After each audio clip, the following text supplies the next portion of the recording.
What? New haircut and actual effort being put into my appearance. Hey, it's Jordan, and I'm finally making another video. Because I was thinking to myself, I make a lot of transmasculine centered videos because I consider myself a fairly transmasculine person, and I really like makeup, so why not make a makeup centered trans feminine video?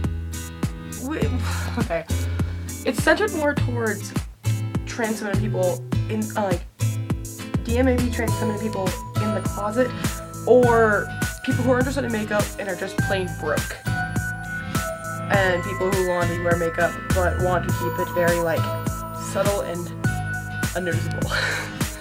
So I'm here with basic beauty essentials. So we'll start off with like the face generally.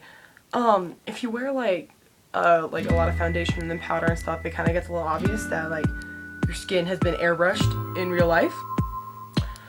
So to keep it really, really basic, just stick with like concealers for spots in your face. There's liquid concealer that I like and stick concealer. And personally I would say that stick concealer is more subtle in terms of like coverage, but also like physical concealment, like the actual like thing. Because it'd be way easier to hide this little tube, which is very similar to a lipstick actually, except it's, you know, concealer stick. Then the liquid concealer, which is like a glass bottle. Yeah, it would be harder to hide.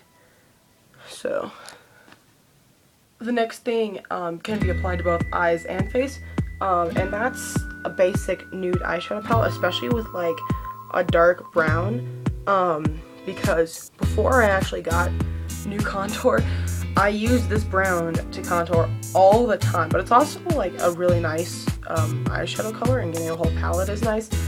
And you can use these and go very fly really well under the radar because they're pretty hard to notice. They're pretty subtle, and this brown is actually a really good contour considering it's an eyeshadow. And that's what I like, and that's why I like to have some brown eyeshadow. And also there's this thing some people do, and that's highlighting. And highlighting, I would say don't highlight or contour honestly if you don't want people to like notice you're wearing makeup, but white eyeshadow can work really well as a highlighter. And that's just something to do like if you're broke and don't have a lot of money to be spending on like nice makeup and contours and highlights and stuff, because for some reason highlighter's like really expensive. All you really need is like a white or like a golden eyeshadow depending on your skin tone. It's, I don't know, man. But generally they are pretty noticeable in terms of like they're sculpting your face. So if you show up one day with a totally different face structure, people are gonna be like, "You wearing makeup?" So if you want something to just help yourself feel a little bit more feminine but isn't too noticeable, $2 mascara, trust me on this, is pretty great. I have some here from e.l.f. I'm pretty sure this stuff was like actually $2, and e.l.f. mascaras that I've seen at Walmart range from like $1 to $3 depending on which one you get. This is the Mineral Infused Mascara, and it's actually pretty nice considering it's $2.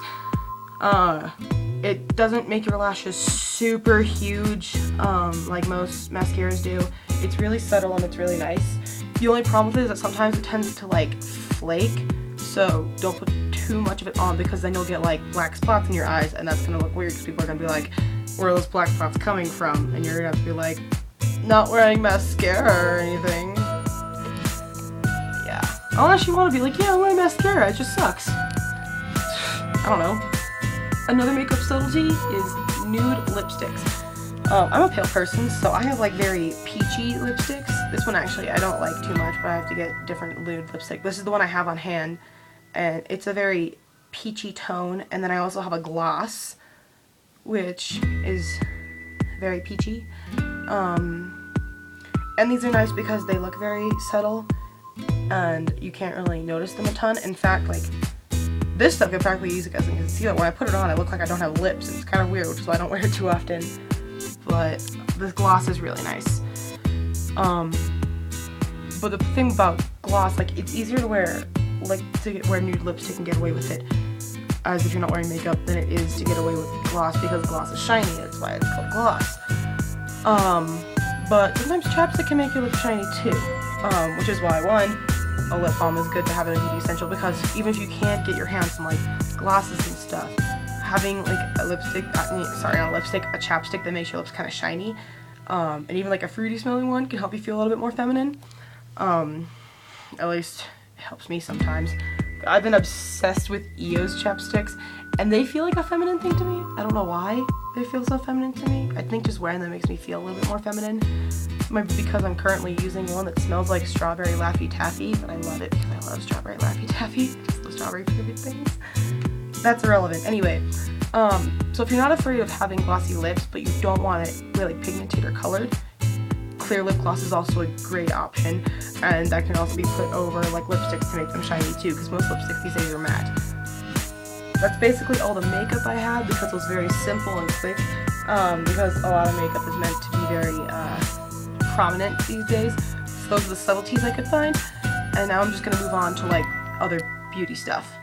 So if you don't want to like have perfume on you, for whatever reason, scented lotions are nice. This one smells like peppermint, and I've had it since Christmas, but I like never use lotion, so I haven't put it on yet. And then like I have a aunt that keeps sending me Bath and Body Works stuff for Christmas, so I also have this one called Beautiful Day. I think it smells good. It smells alright. I think it's supposed to smell like apples because there's a giant apple on it, but I don't know. And scented lotions are nice because they will give you a feeling of being fragrant, and you can be fragrant with them. Plus they have the benefits of moisturization, but without having to actually have a perfume bottle. And without a doubt, one of the most commonly used beauty accessories are bobby pins. I have mine in a little gun container I covered with snowflake stickers. And just, bobby pins are great, for so many reasons. They really just used in your hair. They're great because they can be useful for like long or short hair. I use them in my hair sometimes when I think to. And they're just great at like pulling your hair back. You can do cute things with them.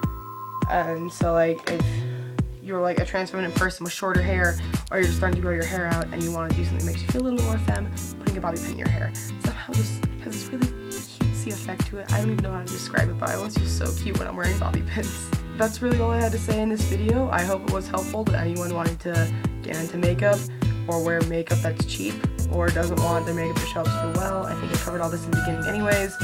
So, have a nice time.